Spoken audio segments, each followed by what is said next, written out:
Sir trainee doctor Kolkata కేసులో ఇప్పుడు సంజయ్ రాయ్ ఎవరైతే ఫస్ట్ ఒప్పుకొని జైలు పాలయ్యాడో ఇప్పుడు నేను కాదు అసలు నన్ను అనవసరంగా ఇరికిచ్చారు, అన్యాయంగా ఇరికిచ్చారు, నేను పాలిగ్రాఫ్ టెస్ట్ కూడా రెడీ, లై డిటెక్టర్ కూడా రెడీ అని చెప్పేసి మాట్లాడారు. దీని గురించి ఏమంటారు సార్?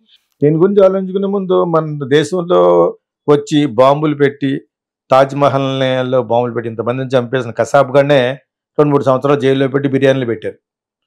ఇది మన వ్యవస్థ. ఎవ్రీ మర్డర్, ఎవ్రీ ఒక దుశ్చర్య వెనకాల పాలిటిక్స్ ఉంటుంది. ఎవరికాళ్ళే బయలేజ్ సంపాదించుకుని ఓట్లు సంపాదించుకుంటా చూసే భారతదేశం చాలా కాలం వరకు బాగుపడదు. క్రిమినల్ లాస్ మార్చారు, అవి మార్చారు, ఎన్ని మార్చినా కూడా లోకల్ ప్రజలకే, సివిలియన్స్కే బ్యాడ్. రియల్ క్రిమినల్స్ ఉంటారు కదా, పెద్ద పెద్ద బ్యాంక్ స్కామ్ చేసిన యూబీ బ్రెవరీస్, విజయ్ మాల్యా, సునీల్ చౌదరి, పెద్ద పెద్ద వాళ్ళు ఉన్నారు. వాళ్ళంతా ఒకసారి జంప్ చేశారంటే రారు. మళ్ళీ అక్కడ 200 crores వర్త్ ఆఫ్ విల్లా కట్టుకుని పైన top house, Vijay Mallya still living there. అలా చాలా మంది, there are so many people. So ఇక్కడ the more money, the more criminology, the more తప్పులు ఎక్కువ చేస్తే యు ఆర్ గ్రేట్. సో వాడు మామూలుగా వాడిని ఎవడో ఇరికించాడా అనుకుందాం. ఇక్కడ ఎవడో సంజయ్ రాయ్ ఉన్నవాడు. ఓకే, ఫస్ట్ వెర్షన్ ఏంటి, వీడు అసలు బతకుండగా రేప్ చేయలేదు, చచ్చిపోతే రేప్ చేశాడు. దాని తర్వాత ఆ అమ్మాయిలో ఉన్న ఆ సీమెన్ అనే క్వాంటిటీ ఎక్కువగా ఉంది కాబట్టి ఒకటి కాదు 10 మంది ఉన్నారు.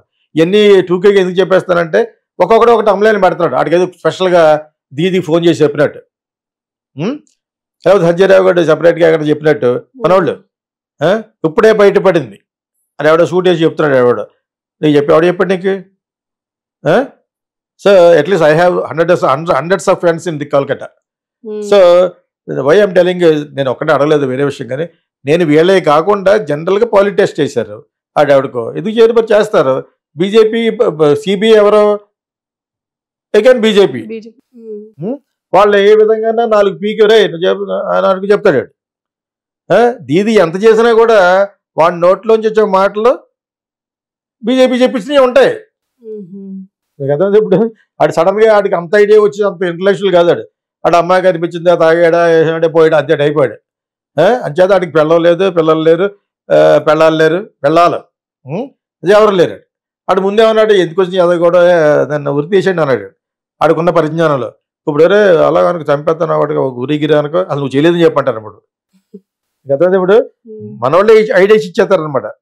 సో ఆ విధంగా ఇప్పుడు జరుగుతున్నది ఏంటంటే వాడు క్రిమినల్, ఆడు ఎవడు ఎక్స్ ప్రిన్సిపల్ ఈ selling the organs, human organs అని, డెడ్ బాడీలో ఏమేమైతే వాల్యుబుల్ ఉన్నాయో కిడ్నీస్, హార్ట్, కళ్ళు, గిళ్ళు మొత్తం అమ్ముకుంటాడు. ఆడు తప్ప అన్ని బ్యాడ్ చేయరు. ఎప్పుడు ఎందుకు బ్యాడ్ చేయరు అంటే నిన్ను విడిపిస్తాం, ఇదంతా దీది చేయించిందని చెప్పమంటారు. ఇప్పుడు దీది వెనకాల ఉన్న పొలిటీషియన్స్, ఆ ఏరియాలో ఉన్న వాళ్ళు చేయించారు, ఆ డ్రగ్ మాఫియా అంతా వాళ్ళ మీద గంటే పడ్డాడు. అందులో బీజేపీ వాళ్ళు కాకుండా చూడమంటాడు అనమాట. అర్థమైతే ఇప్పుడు మీకు జరిగేది అదే.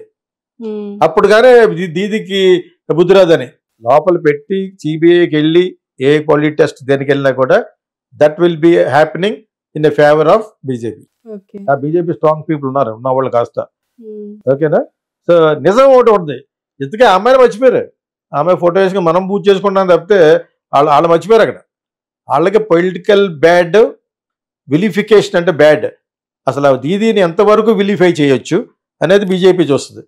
ఇప్పుడు ఇక్కడ ఏమైపోయింది, నిజం డైల్యూట్ అయిపోయింది. Justice delayed, justice denied. Delay చేస్తే న్యాయాన్ని, జస్టిస్ రాదట, న్యాయం రాదట, న్యాయం ఉండదు అనమాట. అది యాక్చువల్గా ఒక తంబలైనది. So what I'm trying to tell was, ఇక్కడ పొలిటిక్స్ పూర్తిగా ఎంటర్ అయిపోయినాయి. దీది ఏం చేయలేదు. ఇప్పుడు సిబిఐలోకి వెళ్ళిన వెంటనే మర్నాడే case has become in favour of BJP. దాన్ని ఎప్పుడు అంచెలంచెలుగా, that is what happen in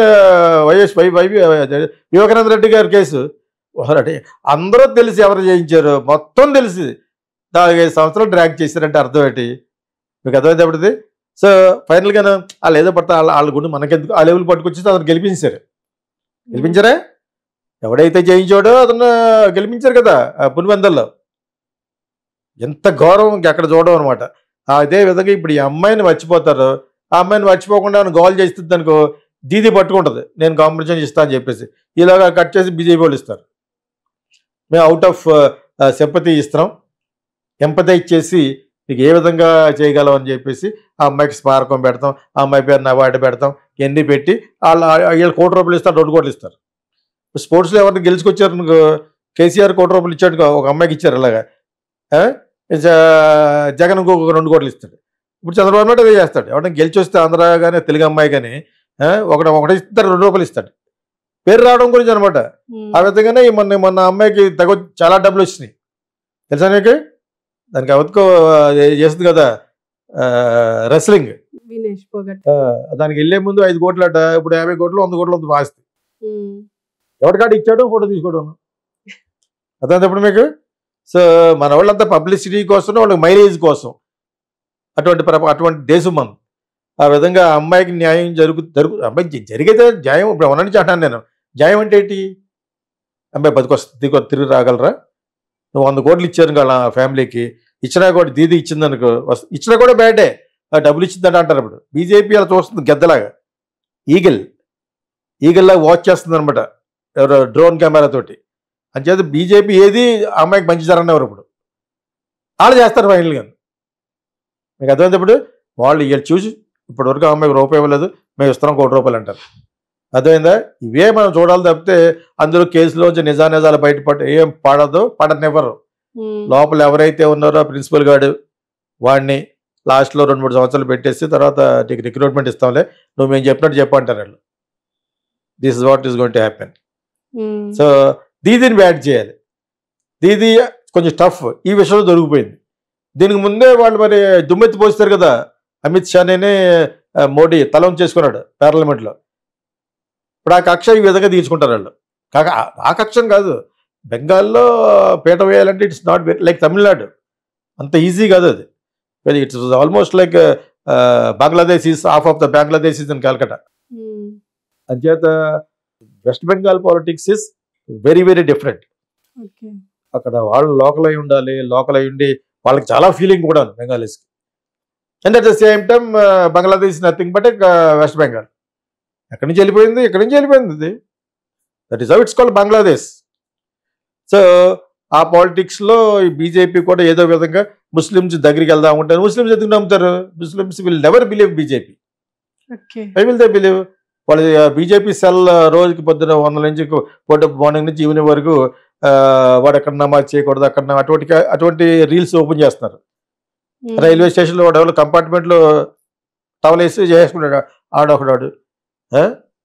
భక్తాళ్ళు ఒకరికే ఉన్నట్టు నమాజ్ సీట్లకి మధ్య ఉంటుంది కదా, అక్కడ ఒక చిన్న టవలో దుప్పట వేసేసి చేస్తున్నాడు. సో అటువంటివన్నీ కూడా వీళ్ళు చూపిస్తూ ఉంటారు.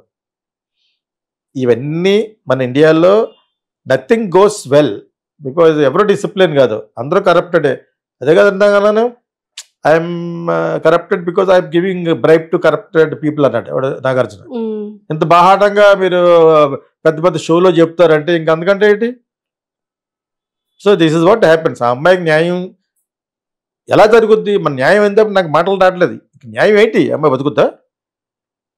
ఫ్యామిలీకి డబ్బులు ఇస్తారు, అది దీదీని ఏమన్నెవరు బీజేపీ వాళ్ళు ఇస్తారు. మీకు అర్థమైనప్పుడు వాళ్ళకి పేరు రావాలి, వాళ్ళకి పేరు వచ్చేది ఏదైనా చేస్తారు ఇప్పుడు బీజేపీకి. Because they wanted to clear of